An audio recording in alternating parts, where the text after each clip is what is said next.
எத்தனை சாமி வந்ததையா இது எந்தெந்த சாமி தந்ததையா எத்தனை பாட்ட சொன்னதையா அத சுத்துற பூமி கண்டதையா அடிச்சு வீசும் காத்துலையும் அந்த தகப்பனாச சுத்துதையா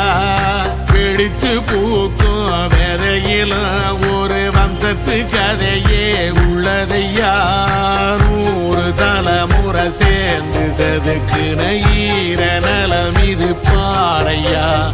வாழும் வரையிலும் நீயும் விதைக்கிற கடமை இருக்கு கேளையா கோடி விளக்காயேந்தி கிடந்த